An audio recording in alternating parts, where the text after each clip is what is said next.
Hola a todos, hoy vamos a hablar de ese impuesto atroz que es el impuesto de sucesiones, el impuesto a la muerte, el impuesto que grava algo que ya ha gravado en muchas ocasiones anteriores. ¿Por qué? Porque está gravando cosas que han pagado impuestos anteriormente, desde la renta, bienes inmuebles, actividades económicas, etcétera, etcétera, etcétera. Pero vamos a ver cómo funciona que es uno de los impuestos más confiscatorios y más injustos que puede haber, y mira que los hay.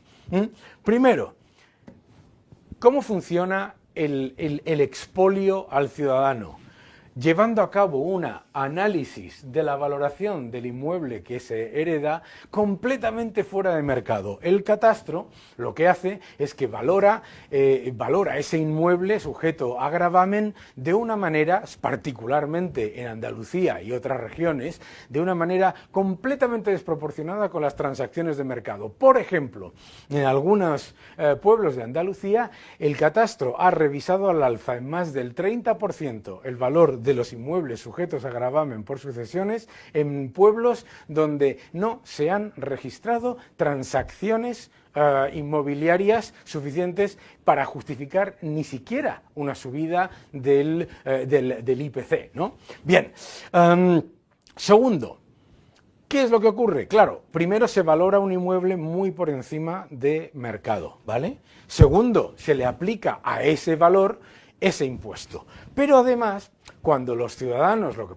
empiezan es un proceso de litigio, empiezan a correr unos intereses que están completamente desproporcionados con lo que paga el Estado o los bonos del Tesoro, es decir, cómo se financia el gobierno, lo cual lleva no solamente a la ruina por el impuesto que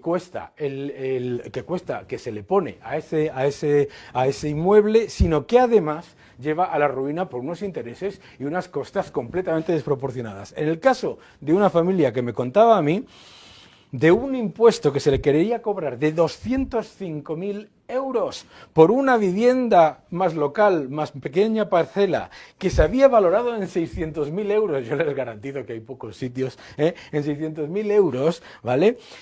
Esos 205.000 euros, en pocos años, en 5 años, se les han convertido en casi 310.000 euros entre intereses y costas. Una auténtica vergüenza. Pero, por ejemplo, un hijo único de padres divorciados, su padre se muere, le da como herencia el piso y se encuentra, el piso de su padre, se encuentra que le valoran el piso a 300.000 euros y que tiene que pagar ese chico de 15 años 80.655 euros de impuestos. Esto es completa y absolutamente confiscatorio, pero es que además no solamente es confiscatorio para las familias, sino que además no tiene ningún efecto redistributivo ni de igualdad. ¿Por qué?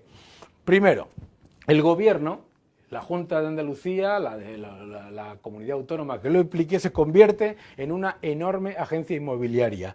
Toma inmuebles que los ciudadanos niegan, o sea, no pueden pagar el impuesto y entonces rechazan la herencia y se queda el Estado, el gobierno, esa propiedad. Bueno, se convierte en una enorme agencia inmobiliaria precisamente utilizando ese subterfugio del catastro. Segundo, ¿qué hace? Pone esos inmuebles en subasta. ¿Y quién compra esos inmuebles? ¿Los pobres? ¿Los jóvenes? ¿La clase media? No, los ricos. Es el mayor ejemplo de redistribución negativa que se puede generar. Además de ser un impuesto injusto, confiscatorio, que grava cosas que ya han tributado en muchas ocasiones, es un impuesto que no genera ningún tipo de redistribución ni de mejora de las condiciones en un país donde el 90% de los ciudadanos, su mayor fuente de ahorro es con la casa que se compra, el inmobiliario, pero no solamente eso, sino es que encima, como poder recaudatorio, es bajísimo, es un impuesto para fastidiar. Muchas gracias a todos.